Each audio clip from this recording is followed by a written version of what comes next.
రాజవరం అనే ఒక ఊరుండేది. ఆ ఊరిలో కనకయ్య మరియు లక్ష్మి అనే దంపతులు ఉండేవారు. వారికి 2 పిల్లలు. కొడుకు పేరు మనోజ్, కూతురు రేణుక. ఇక మనోజ్ విషయానికి వస్తే మనోజ్కి చెల్లెలంటే ప్రాణం. నీకు మీ అన్నయ్య మీ రమణ బావతో పెళ్లి నిశ్చయం చేశాడు రేణుక. ఇవాళే నీకు పెళ్లి, మనకు ఎక్కువ సమయం లేదు. అలా ఒక్క రోజులో రేణుక రమణల పెళ్లి జరిగిపోతుంది. జీవనాధారం కోసమని పట్నం వస్తారు. కొన్ని రోజులకు మనోజ్కి పెళ్లి చూపులు కుదురుతాయి. మనోజ్ స్వాతిల పెళ్లి జరుగుతుంది. పెళ్లైన కొత్తలో అంతా బాగానే ఉంది. ఇక తరువాత స్వాతి తన అత్తమామలతో గయ్యాళిగా ప్రవర్తిస్తుంది. రేణుక, ఏంటి నువ్వు ఇంత ఆలస్యంగా వచ్చావు? ఏమైందన్నయ్య, ఎందుకని ఇంత కంగారు? ఇదేం చూసావు రేణుక, నువ్వు రావట్లేదు అని మీ అన్నయ్య కంగారు చూడాల్సింది. కాలు కాలిన పిల్లిలా తిరుగుతూనే ఉన్నాడు. ఏంటి నాన్న చెప్పింది నిజమా అన్నయ్య? రేణుకని ఎలా అయినా ఇబ్బంది పెట్టాలనుకున్న స్వాతి తనకి తట్టిన ఉపాయంతో ఇలా అనుకుంటుంది. తన చెల్లెలి కోసం తెచ్చిన చీరని తనకి దక్కకుండా చేయాలని అనుకుంది. హే, ఏంటి నువ్వీ చీర కట్టుకున్నావు? ఈ చీరకేమైందన్నయ్య, చాలా బాగుంది కదా. అది కాదు చెల్లి అని చెప్పి తన మనసులో, ఇప్పుడు నేను ఈ చీర చెల్లి కోసం తెచ్చానని చెప్తే స్వాతి కట్టుకున్నందుకు చెల్లి బాధపడుతుంది. నేనెందుకులే అమ్మా, మీ అన్నయ్య ఉంటే చాలు కదా, మీ అన్నయ్యకి కట్టు చాలు. రేణుక అన్నయ్యకు చాలా సంతోషంగా రాఖీ కడుతుంది. ఏవండి, నాకిక్కడ ఉండాలని లేదు, మనం వేరే కాపురం పెడదాం. ఏవండి, నేను రెడీ, వెళ్దాం. సరే అమ్మా నాన్న, మేం వెళ్తున్నాము. మంచిది, వెళ్ళు. స్వాతి మాత్రం చాలా సంతోషంగా ఉంది. అన్నయ్య వదిన రండి, ప్రయాణం బాగా జరిగిందా? రండన్నయ్య, కూర్చోండి. బావా, నీతో కొంచెం మాట్లాడాలి. చెప్పు మనోజ్, మేము ఇక్కడే ఉండాలని అనుకుంటున్నా. నాకేదైనా పని చూడు బావా. తనకి మంచి పని చూసి పెడతా అని మనోజ్ బావ రమణ చెప్పి పనికి వెళ్ళిపోయాడు. ఇక ఇంట్లో మనోజ్, స్వాతి, రేణుక చిన్న కూతురుంటారు. మరేమో మనం పట్నం వచ్చాం కదా, అయితే మన జీవితాలు మారిపోతాయి కదా. పట్నం వస్తే జీవితాలు మారవు, కష్టపడితే మారుతాయి. ఏంటి, నేను పని చేయాలా? అది కూడా మీ చెల్లితో? నా గురించి ఏమనుకుంటున్నావు? మీ చెల్లిలా నేను చదువులేని దాన్ని కాదు. నేను మీ అందరికంటే ఎక్కువ చదువుకున్నాను. నేను చదివిన చదువుకు నాకు వేరే స్థాయిలో ఉద్యోగం వస్తుంది. అనుకుంటే నీకంటే ఎక్కువే సంపాదిస్తాను. అన్నయ్య, ఇంట్లో ఏమైనా ఇబ్బంది అనిపించిందా? అదేం లేదు చెల్లి, బానే ఉంది. అవునవును, చాలా బాగా అనిపించింది. పెద్ద బంగ్లా కదా, అన్ని వసతులు మేము ఊహించిన దానికంటే ఎక్కువగానే ఉన్నాయి. నవ్వుకో రేణుక, నవ్వుకో. ఈ సంతోషం నీకు కొన్ని రోజులు మాత్రమే ఉంటుంది. మీ అన్నయ్యని నీకు కాకుండా చేస్తాను. ఇంత ఆనందంగా ఉన్న మీ ఇద్దరి మధ్య ఆ ఆనందమే లేకుండా చేస్తాను. ఒక రోజు స్వాతి ఒక ప్రణాళిక వేసి మనోజ్తో, స్వాతి చెప్పింది సరైనదే అని భావించిన మనోజ్, ఇన్ని సంవత్సరాలకు ఒక మంచి మాట చెప్పావు స్వాతి. బావా, నేనిక ఈ పని చేయాలనుకోవట్లేదు. నేను వేరేదేమైనా చూసుకుంటాను. నేను ఒక ఆటోకుని దాన్ని నడిపిస్తాను బావా. నా వద్ద కొంత డబ్బు మాత్రమే ఉంది బావా, మిగతాది అప్పు చేయాలి. నీకు తెలిసిన వాళ్ళుంటే చెప్పు బావా. ఒక్కరున్నారు. ఆయనైతే అడగ్గానే డబ్బు చేతిలో పెడతాడు, కానీ నెల నెలకి వడ్డీ మాత్రం ఖచ్చితంగా సమయానికి ఇవ్వాలి. కొన్ని రోజులు ముగిశాక రమణ మంచి రోజు చూసి మనోజ్కు కబురు పెట్టాడు. మనోజ్ వెంటనే వచ్చాడు. చెప్పు బావా, పిలిచావు? ఇవాళ మంచి రోజా? అవును మనోజ్, నువ్వు డబ్బు ఏర్పాటు చేసుకో. మనం వెళ్ళి ఆటో కొనాలి కదా. అలాగే ఒక వ్యక్తి దగ్గర కొంత డబ్బు అడిగాను, అక్కడికి వెళ్ళాలి. అలాగే బావా, నేను ఇంటికి వెళ్ళి దాచుకున్న డబ్బు తీసుకుని వస్తాను. అలాగే. మనోజ్ ఇంటికి వెళ్లి తాను ప్రతి నెల కూడబెట్టుకున్న డబ్బు తీసుకుని వస్తాడు. ఇక రమణ, మనోజ్ ఇద్దరూ కలిసి మాధవయ్య అనే వడ్డీ వ్యాపారి దగ్గరికి వెళ్తారు. ఏంటి రమణ, ఇలా వచ్చావు? అవసరం పడింది మాధవయ్య. వీడు నా బావమరిది. కొంత డబ్బు సహాయం చేస్తావని నీ దగ్గరికి వచ్చాను. నువ్వు నా దగ్గరికి అవసరానికి కాకపోతే ఇంకా ఎందుకు వస్తావులే రమణ. కానీ డబ్బప్పుగా ఇచ్చే విషయంలో నేను కాస్త జాగ్రత్తగా ఉంటాను అని నీకు తెలుసు కదా.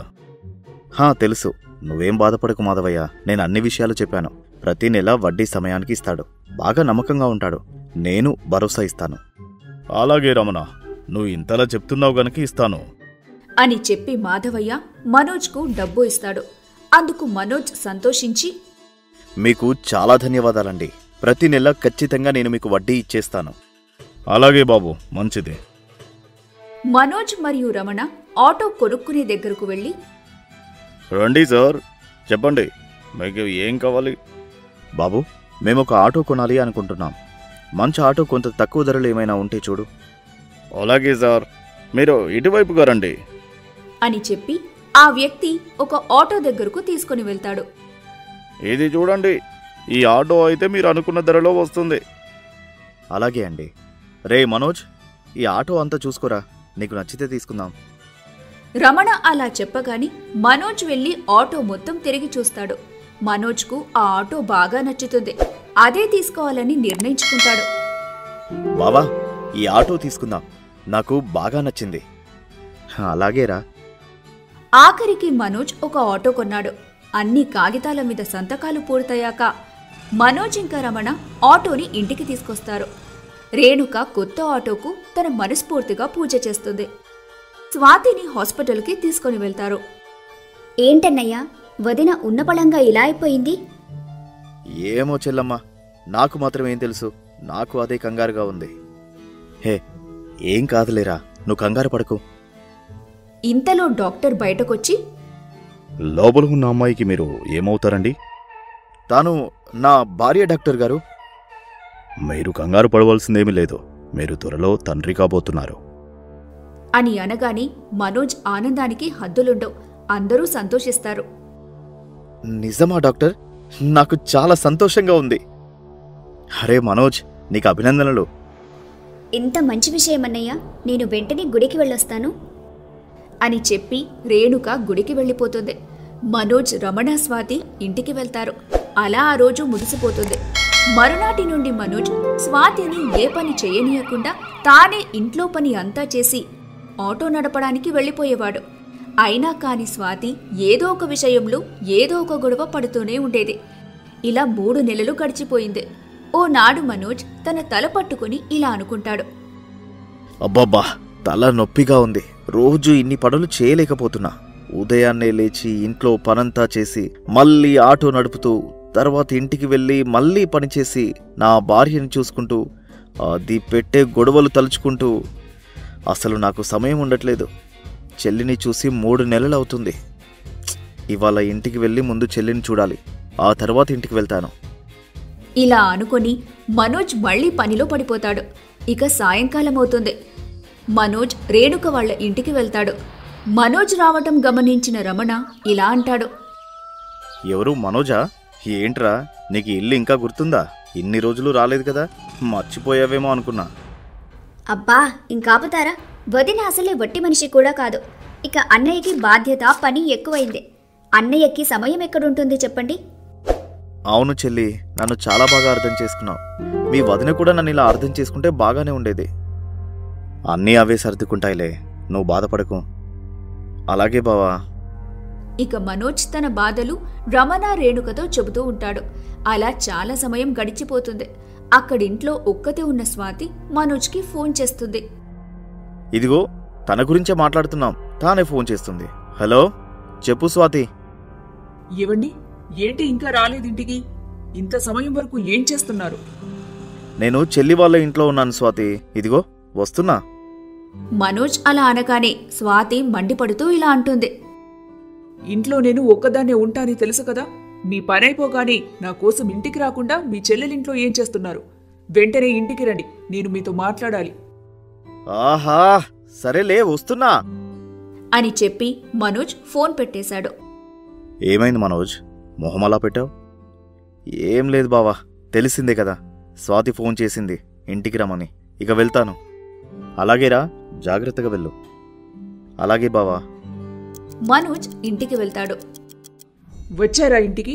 మీకు నేనుంటే సరిపోనా? మనకంటూ ఒక ఇల్లుంది కదా, ఇక్కడికి రాకుండా మీ చెల్లి వాళ్ళ ఇంట్లో ఏముందని వెళ్ళావు? బా, ఇంటికి రాగానే ఏంటి నీ నస? నన్ను కాసేపైనా ప్రశాంతంగా ఉండనివ్వవా? ఇంట్లో ఎలాగూ ప్రశాంతత లేదు, బయట కూడా నన్ను నాకు నచ్చినట్టుగా ఉండనివ్వవా? అవునవును, నేనే మీ ప్రశాంతతని పాడు చేస్తున్నా మరి. ఇలా ఆ రోజు గొడవ పడతారు. అలా కొన్ని నెలలు గడిచిపోతాయి. స్వాతి ఒక ఆడపిల్లకు జన్మనిస్తుంది. అందరూ సంతోషంగా ఉంటారు. కాని స్వాతి మాత్రం మనోజ్కు ఏదో ఒకటి చెప్పి రేణుకను దూరం చేద్దామని చూస్తుంది. మెల్లిమెల్లిగా మనోజ్ కూడా స్వాతి మాటలు వినటం మొదలు పెడతాడు. అమ్మయ్య, మా ఆయన నా మాట వింటున్నాడు. ఇదే మంచి సమయం. నేను తన చెల్లిని మా ఆయన నుండి దూరం చేస్తాను అని అనుకొని మనోజ్తో, ఏవండి, నాకిక్కడ ఏమంతగా నచ్చట్లేదు. మనం ఇంకా ఎక్కడికైనా వెళ్దాం. అలాగే నేను పని చేయాలనుకుంటున్నాను. ఇక్కడ కూడా బాగానే ఉంటున్నాం కదా, మళ్ళీ ఏమైంది? అయినా నువ్వు పని చేయడం ఎందుకు? నేనున్నా కదా. ఒకవేళ నువ్వు అంతగా పని చేయాలనుకుంటే మా చెల్లికి చెప్తాను, ఏదో ఒక పని చూస్తుంది. చిచి, ఆ పనికి నేనెందుకు వెళ్తాను? ఆమెకు చదువు సంధ్య లేదు కాబట్టి ఆ పనికి వెళ్తుంది. నేను చాలా బాగా చదువుకున్నాను. చెప్పాలంటే మీకన్నా ఎక్కువే చదివాను. నా చదువుకు తగ్గ పని చూసుకొని నేను పని చేస్తాను. ఇక్కడ నాకు నచ్చలేదంటే నచ్చలేదు. నాకు ఎదురు చెప్పకుండా ఇల్లు మార్చేస్తేనే మంచిది. చదువు ఉంటే ఇంత అహంకారం కూడా ఉండాలా? అయినా ఏ పని తక్కువ చేసి మాట్లాడకూడదు, అది గుర్తుపెట్టుకో. ప్రతి ఒక్కరిని ఇంకా వారి పనిని గౌరవించాలి. చదువుకున్న దానివి కదా, సంస్కారం తెలీదా? నీకు కావాల్సింది ఇక్కడి నుండి వెళ్ళిపోవడమే కదా. సరే, నీ ఇష్టం, వెళ్దాం. అంతేకాని నా చెల్లిని తక్కువ చేసి మాట్లాడకు. నాకన్నీ తెలుసు. మీరిక్కడి నుంచి వెళ్లే ప్రయత్నం చేస్తే ఇంకా ఎక్కువ సంతోషిస్తాను. సరే, అలాగే కానివ్వు. కొంత సమయం కాగానే రేణుక ఇంకా రమణ మనోజ్ వాళ్ల ఇంటికి వస్తారు. అన్నయ్య, ఏది నా కోడలు? మీ వదిన దగ్గరుంది చెల్లి, వెళ్ళు. అలాగే అన్నయ్య. హహా, కూతురు పుట్టగానే మొహం వెలిగిపోతుంది మనోజ్. ఇక ఖర్చులు బాధ్యతలు పెరిగినట్టే. కొంచెం జాగ్రత్తగా ఉండు. చెల్లిని బాగా చూసుకో. అలాగే బావా, నేను చూసుకుంటాను. ఏమండి, చూడండి నా కోడలు ఎంత ముద్దుగా ఉందో. అవును రేణుక. అలా వాళ్ళు ఆ రోజు అక్కడే ఉండి చాలా సంతోషంగా ఉంటారు. వాళ్ల సంతోషాన్ని చూస్తున్న స్వాతి మాత్రం కోపంతో రగిలిపోతుంది. తరువాయి భాగం కోసం మా ఛానల్ని సబ్స్క్రైబ్ చేసుకోండి.